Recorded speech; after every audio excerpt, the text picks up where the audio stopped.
Sabiendo entonces que existe dos tipos de inmunidad adaptativa, tanto lo que es la inmunidad de tipo humoral como la inmunidad de tipo celular, y sabiendo que la inmunidad protectora frente a los diferentes microorganismos depende mucho de la respuesta de lo que es el hospedero, de la respuesta del anfitrión frente al microbio, tenemos que tener en cuenta que el tipo de inmunidad que se despierta cuando existe lo que es una exposición frente a un antígeno extraño es básicamente la inmunidad activa, porque la persona inmunizada cumple una función activa. ¿Qué quiere decir que cumple una función activa? Hay una respuesta frente al antígeno y para esta respuesta necesita la activación de su sistema inmune, donde participan los diferentes linfocitos y demás.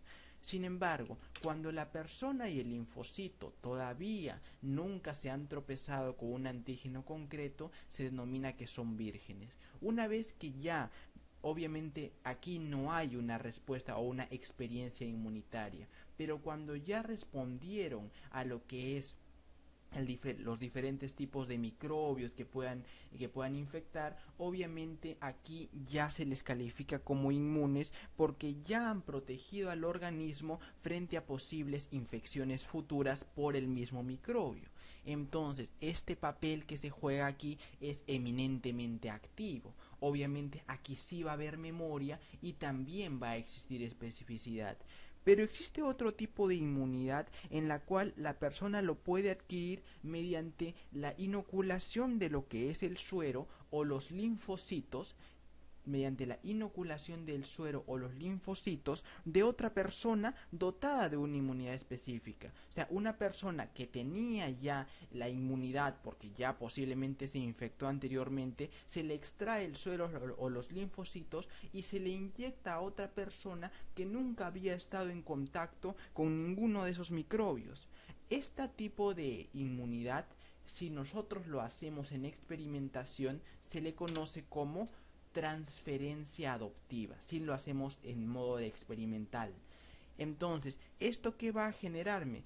Me va a dar que la persona, o que obviamente en teoría me tenía linfocitos de tipo virgen, quede inmunizada. Una persona que va a quedar protegida contra ese microbio de tipo específico. Por eso es que en la inmunidad de tipo pasiva, porque es una inmunidad pasiva, sí hay especificidad, lo que no hay es memoria, porque obviamente nunca mi organismo estuvo en contacto con este tipo de microbio, sino que se le inoculó suero, se le inoculó linfocitos de una persona que sí tenía la inmunidad y esta persona quedó protegida automáticamente, y pese a nunca haber respondido ante este agente extraño.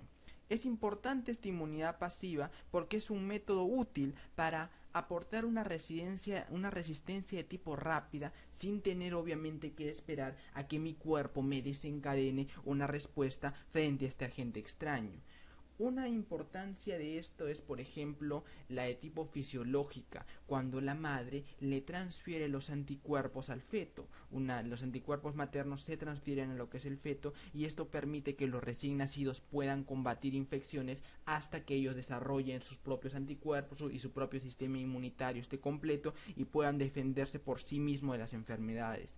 Pero la importancia de la inmunidad pasiva va mucho más allá, porque se puede también inocular o se puede realizar inmunidad pasiva contra toxinas bacterianas. Y aquí, ¿qué se hace? Se inocula, se administra anticuerpos procedentes, por ejemplo, de animales que ya fueron infectados, que tienen ya una inmunización, y este tratamiento ha resultado muy eficaz a lo largo de los años para combatir diferentes tipos de enfermedades, ¿no? Y salvar la vida a pacientes que sufrían de ¿qué? Por ejemplo, de tétano, incluso de lo que es una picadura de serpiente.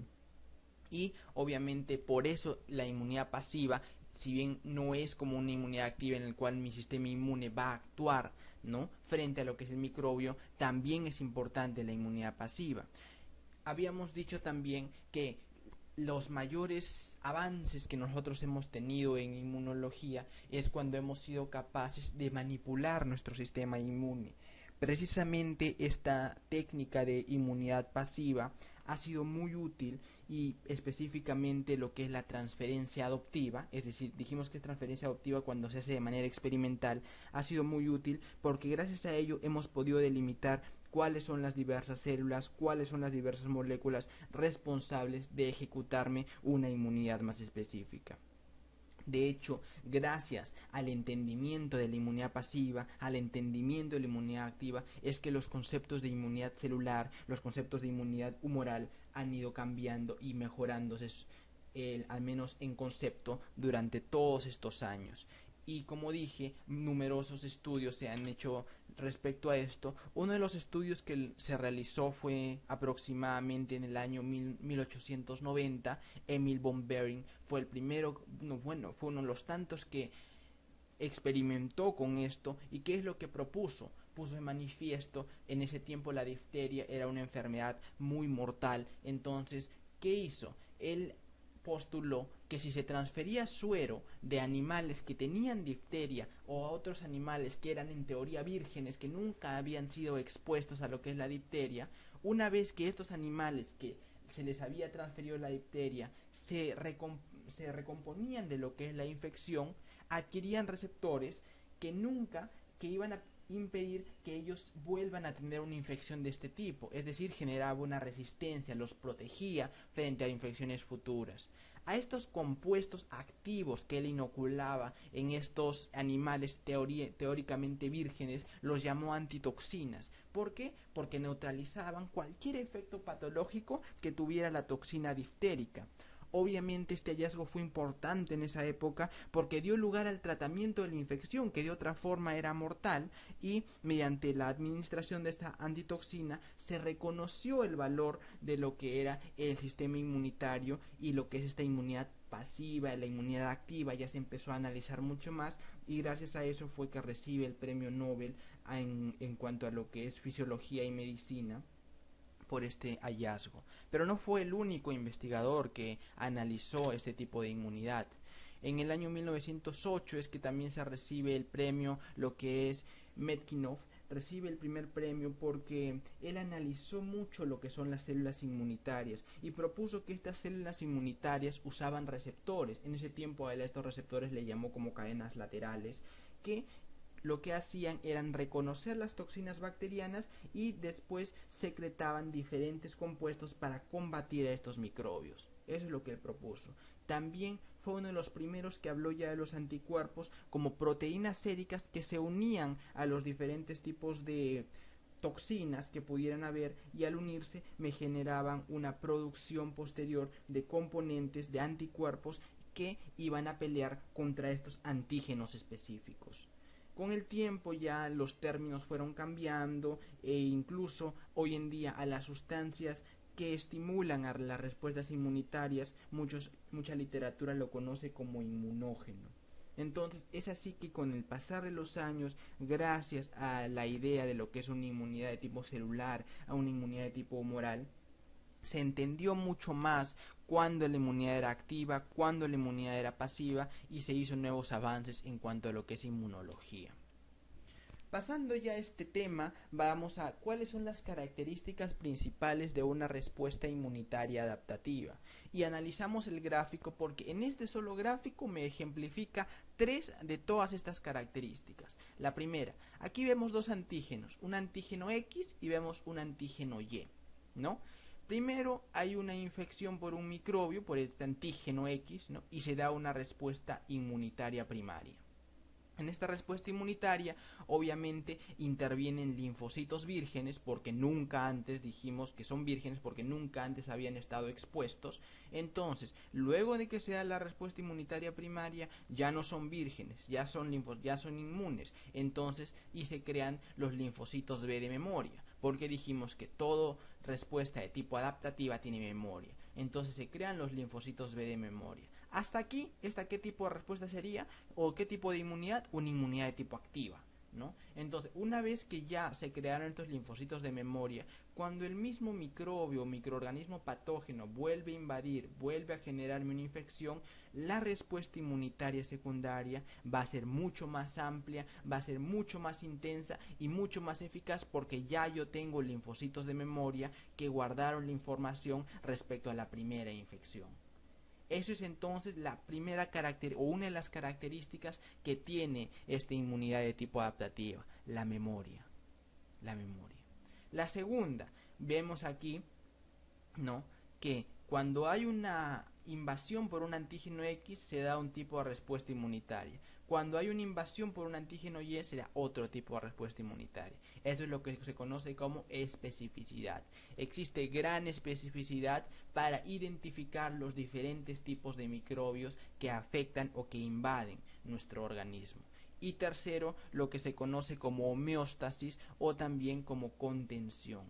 ¿Qué quiere decir esto? Que una vez que el sistema inmunitario se recuperó, ¿no?, esto va a entrar en una etapa de descanso, en una etapa basal, en el cual los linfocitos que estuvieron estimulados previamente debido a una invasión por un microbio, una vez que ya no hay esta invasión, con la excepción de los linfocitos de memoria que siempre se quedan, cuando ya pasó esta infección, los linfocitos que quedaban se da un proceso de apoptosis y se eliminan. Entonces esto entra en un proceso de homeostasis hasta que haya un nuevo tipo de invasión, ¿no? Entonces permite que el sistema inmune se recupere de una respuesta, de modo que entra en un proceso de homeostasis, y cuando hay una nueva invasión por antígenos, la respuesta será otra vez igual de eficaz como lo fue antes. Es más que todo un descanso que tiene mi sistema inmune frente a lo que son las invasiones, ¿no?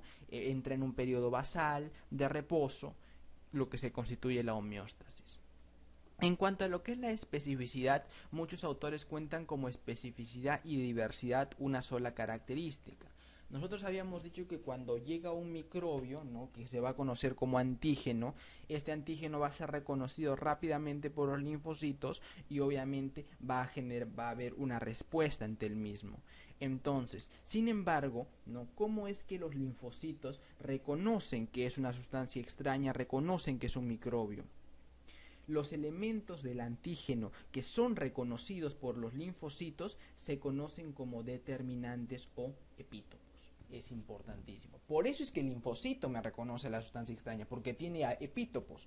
Entonces, una vez que me reconoce, el linfocito habíamos dicho que tiene una gran especificidad, tan exquisita que cualquier mínima alteración entre el linfocito, automáticamente cualquier mínima alteración, entre lo que es el antígeno, el linfocito lo va a reconocer y me va a actuar con gran especificidad. Esto lo hace porque el linfocito expresa también receptores. O sea, ¿cómo es que reconoce que hay una u otra variación? Porque tiene receptores de membrana que son capaces de discernir entre las diferencias más sutiles que haya entre los diferentes epítopos. Dos epítopos distintos son reconocidos por el linfocito.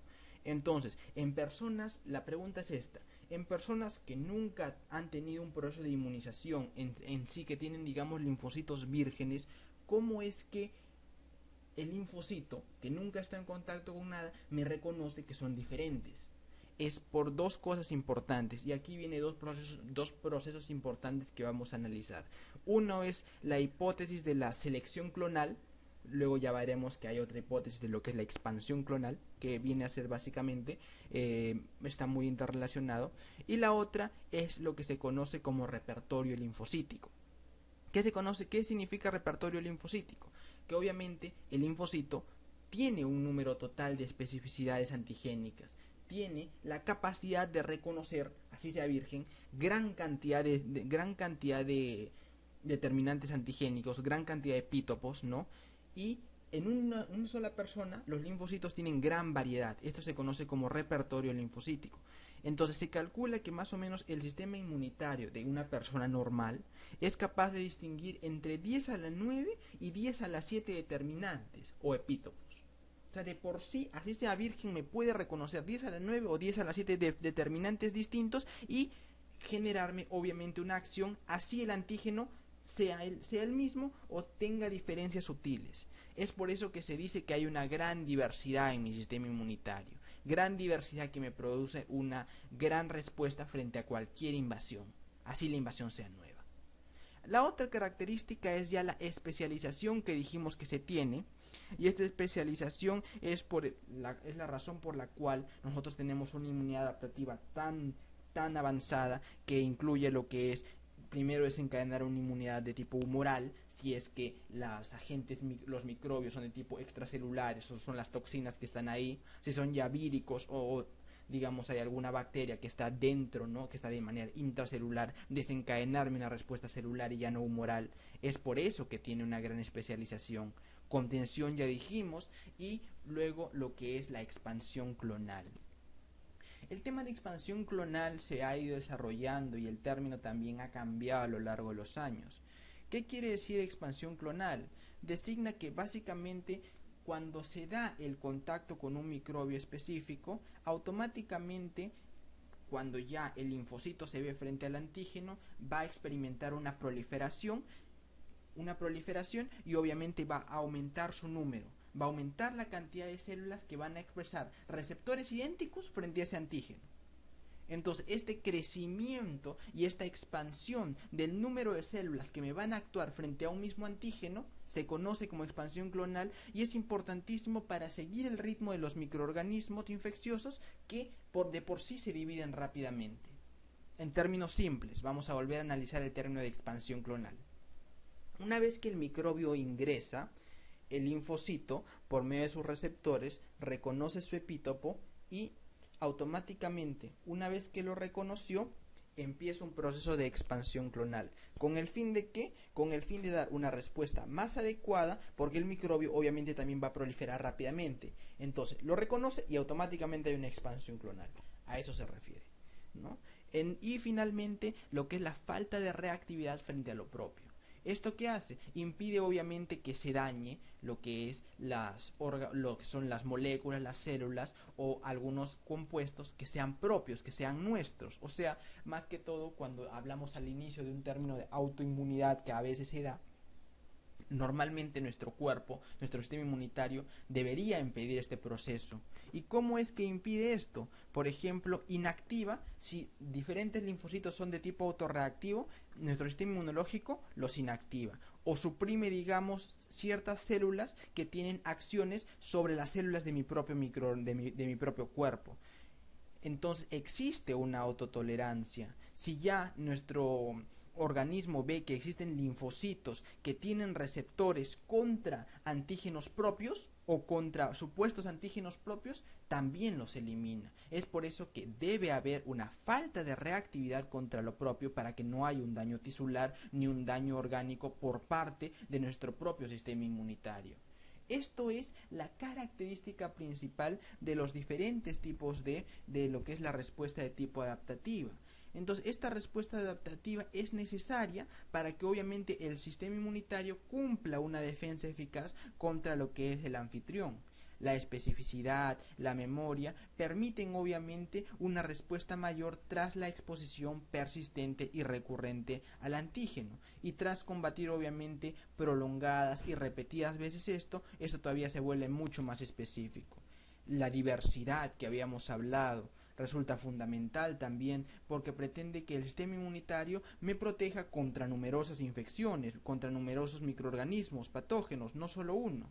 La especialización que también habíamos dicho, ¿qué hace? Que el anfitrión en sus mejores condiciones me ofrezca una respuesta diseñada a la medida de lo que se necesita para luchar contra diferentes antígenos. La contención, que también dijimos que era importante, porque deja que el sistema inmunitario se recupere entre un estado de reposo, en un estado basal, después de eliminar cada antígeno extraño, y se encuentre obviamente después de este periodo de reposo preparado para responder otra vez frente a nuevos antígenos. Y finalmente la autotolerancia, que es vital obviamente para impedir reacciones intensas frente a nuestras propias células y tejidos sin el permiso de lo que es los linfocitos normales.